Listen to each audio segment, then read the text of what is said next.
तुम्ही पाहत आहे निपाणी न्यूज चौफेर घडामोडी। निपाणीतील ऋतिकाबेन मेहता यांचा दीक्षा ग्रहण समारंभ 25 मे रोजी गुजरातमधील संकेश्वरपुरम येथे होणार।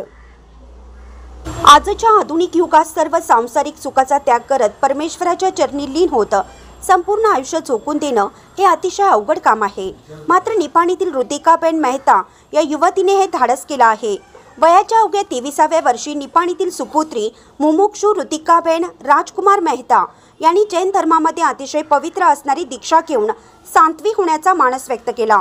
ऋतिकाबेन या वकिलीचं शिक्षण पूर्ण करून सध्या प्रॅक्टिस करत होत्या। वाचनातून त्यांचा कल धार्मिक ग्रंथाकडे वाढत गेला। शेवटी आयुष्याच्या एका वळणावर सर्व भौतिक सुखाचा त्याग करत त्यांनी जैन धर्माची दीक्षा घेण्याचा निश्चय केला। त्यानिमित्ताने निपाणीत भव्य असा वर्षीदान वरघोड्याचे आयोजन करण्यात आले। गेल्या 50 वर्षाच्या कालखंडामध्ये प्रथमच निपाणीतील जैन धर्मीय व्यक्ती संन्यास घेत असल्याने जैन धर्मीय नागरिक व आई शेफाली मेहता व वकील राजेंद्र कुमार मेहता यांनी मुलीविषयी अभिमानाची भावना व्यक्त करून दाखवली।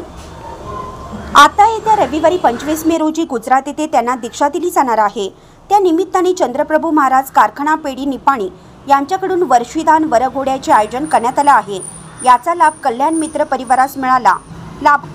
लाभार्थी राजू लालचंद शहा, राजू ओटमल शहा, राजू गुंदेशा, अमर उत्तुरे, सुरेश गुंदेशा, सचिन कोटनीकर, संजय वालचंद शहा, राहुल मेहता, राजू मेहता, नवीन शहा, निलेश शहा, हरीश गांधी, हर्षा व रोमा मेघ कुमार राठोड आदींनी कार्यक्रम यशस्वी करण्यासाठी विशेष परिश्रम घेतले। या व्यतिरिक्त वंदे शासनम ग्रुप, भूषण विहार ग्रुप, गिरी सेवा ग्रुप, जीन सेवा मंडळ, पार्श्वनाथ मंडळ, सर्व महिला मंडळ, Chandraprabhu Maharaj trust committee, Jain social group, mask group, समस्त जैन संघ, ज्ञात अज्ञात ग्रुप या सर्व संघांचा सहकार्य लाभला। तसेच इचलकरंजी, सांगली, कोल्हापूर, पुणे, मुंबई, जमखंडी अशा शहरातून आलेले सर्व श्रावक श्राविका व उपस्थित नागरिक यांच्यामुळे हा सोहळा ऐतिहासिक असा झाला। या वर्षीदान वरघोड्याच्या कार्यक्रमात माजी खासदार अण्णासाहेब जोल्ले, आमदार शशिकला जोल्ले यांची प्रमुख उपस्थिती लाभली होती। यावेळी जोल्ले दाम्पत्याने ऋतिकाबेन मेहता यांचा कौतुकाने बहुमान केला।